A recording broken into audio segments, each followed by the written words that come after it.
fundraiser.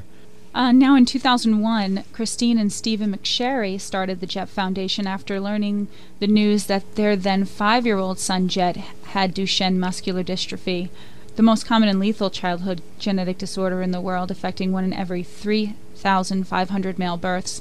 With the love and support of their family and friends, they were determined to save Jet and the thousands of boys like him by establishing a foundation dedicated to searching for and funding DMD research that will ultimately cure this deadly disease. How have they helped you with this benefit?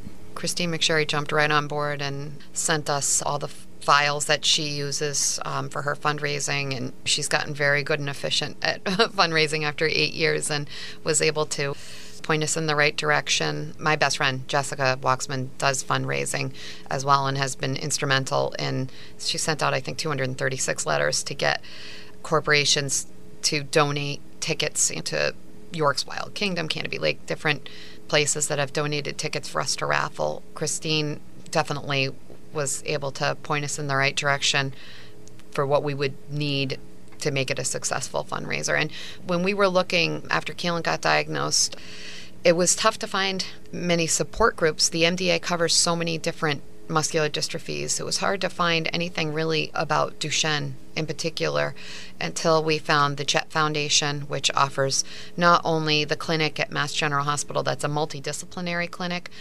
They have a neurologist on staff, a pediatric neurologist, a pulmonologist, a cardiologist. You can go in one day and see all of your doctors. They're very progressive, as well as finding Parent Project Muscular Dystrophy, also geared towards Duchenne muscular dystrophy. And we wanted to find something that was Duchenne focused for our money to go to, really. That, and for me, I'll say the Jet Foundation, they have this roundtable discussion every year. So we attended it. It was in the springtime.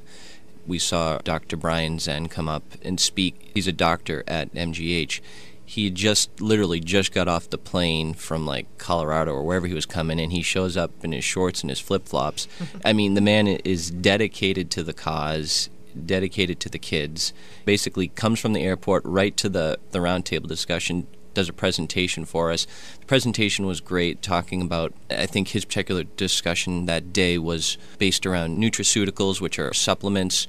So the work that they're doing to find, because supplements are not controlled through the FDA, it's possible that they can find some combination of supplements that are beneficial to the muscles to help these kids preserve their muscles more through supplements to kind of help keep them ambulatory longer. So just by taking supplements, if they can keep them out of a wheelchair for a couple of years, or who knows what they're going to find. But that's where his discussion really revolves around the research that Jet Foundation is supporting in the local biotech area. I think there's a company down in Rhode Island somewhere. I can't remember it off the top of my head. It was just a very uplifting, hopeful. I mean, for a bunch of parents getting together to talk about, their children who all have a long-term degenerative terminal illness, uplifting and hopeful. They had a concert called the Jet Jam where Jet plays the drums, and a lot of the kids with Duchenne or muscular dystrophy played instruments, and it was fun, and there was more interaction with the parents, and it was just a good fit. We came away from the round table, and the first thought was, this is a cause, this is what we want to be a part of. What they're doing is, I guess, it's exactly what we'd want to do. And they had already started it. They'd already been doing it for a number of years, and it just seemed like a perfect fit and made sense. And there's very little federal funding for Duchenne muscular dystrophy. When they found the cause of Duchenne back in 1986 at Children's Hospital, the lack of dystrophin, at that time when your child was diagnosed, the life expectancy was to 15 years old, and they would send you home with your child and say, here's a number where you can get a wheelchair, and they're going to die, and there's nothing you can do about it. People like Christine McSherry and Brian Zen and countless other people, Dr. Kang at Children's, have brought the cause such a long way in extending the lifespan, even by just 5 years, and giving hope to a hopeless situation. And I think it'd be an amazing support system for you, being a part of that group. Yeah, and talking to other parents that we've met in the area, and our friends and family have absolutely been a huge support. And they've been helping you with the benefit a little bit, Oh, I yeah. imagine. Oh yes, a little. everyone has certainly stepped up. So tell me more about Beat Duchenne. I understand you're going to have a lot of activities, among them the contemporary musical guests Acme Music Trio and Acoustic Outrage. Yes, featuring at the event is both bands, Acme Music Trio and Acoustic Outrage. Very personal to us. Scott Finlayson, the drummer of Acme Music Trio, has been a friend of the family for, I don't know, 20 years or so. So I've known Scott for a long time, and they're a great group of guys. When I approached Scott and asked him about the fundraiser, it was just like, nope, don't say a second word. We'll do it. For you was right on, from the beginning. He's helped with a lot of coordination too, not just the music. He and his wife Sarah have been instrumental in helping us with coordination of the event. Right, Acoustic Outrage.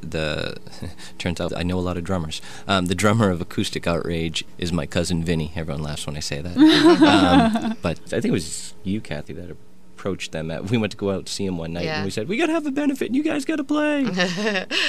Yeah, they were very eager to help, thankfully, after I told them that we needed them to.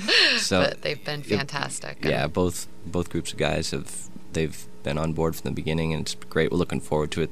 They cover a nice range of music between the two bands. It's going to be a great show. Rock music, everything from, Sweet Caroline to AC/DC, really. Great. Yeah, the Beatles to Ted Nugent. Mm-hmm. And tell me more about the raffles, things you're giving away at the... One of the biggest prizes, we, through Garden Imprint, have wonderful clients, and one of our clients donated Red Sox tickets, 5th and 6th row behind the opponent's dugout for a game in 2010. One of our good friends also donated Red Sox tickets. We have a stay at the Westin Copley that was donated. And then we have smaller prizes. My friend made a beautiful quilt, baby quilt, knitted hats. We have all kinds of gift packs to like family fun days, like tickets to, York's Wild Kingdom, Canopy Lake, all different types of area attractions. Yeah, I think there's the Davis Farm corn maze. Kimball Farm, which is right around the corner Kimball from us. Farm. Kimball Farm up at... it's the one in Haverhill. They have a corn maze there, too. They have a pumpkin catapult and a petting zoo. It's fun. So the raffles, we're going to have a bunch of raffles. People can auction for some of the Red Sox tickets. People be able to buy chances and just basically drop tickets into whatever raffle they want to do. We're gonna auction off the 4-pack of Red Sox tickets, which are the great seats, rows 5 and 6 behind the dugout.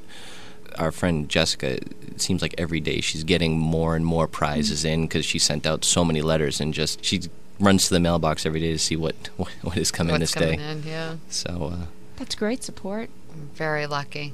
We posted on Facebook as soon as we found out that Keelan had Duchenne. Facebook's been a great tool for marketing Beat Duchenne and staying in touch with everybody and widening our circle of friends on our networks. We were just amazed at how many people immediately offered to help with whatever we needed, and people didn't just offer and slink into the background. They stuck around and have been a huge help for us, support and everything. And a phenomenal amount of people are on Facebook. Yes. It can only help. We talked a lot about Duchenne muscular dystrophy, but we didn't really talk that much about Keelan and your daughter Ella. I just want to know a little bit about them, and what is Keelan's crew? Keelan's Crew is an organization that we're just starting up. The mission of the organization is really going to be raise funds and awareness for Duchenne muscular dystrophy. This is our first event, Beat Duchenne. As to what we do from here, this is all uncharted territory for us, so we're kind of learning as we go along. There's a lot of great other local organizations. We're just kind of hoping to kind of do our part and contribute to a greater cause, which is to obviously find new treatments and hopefully find a cure for these kids. I pray so, yes. Thank you. To talk a little bit about Ella and Keelan. Ella is 4.5. She goes to preschool. Keelan will be 2 on Thursday. Keelan's first word was Ella. He gets into her stuff and he drives her crazy, but actually the other day she said, I know that Keelan gets into my things and that he pulls my Polly Pockets all over the place and hides them, and she said, but that's okay, we can keep them.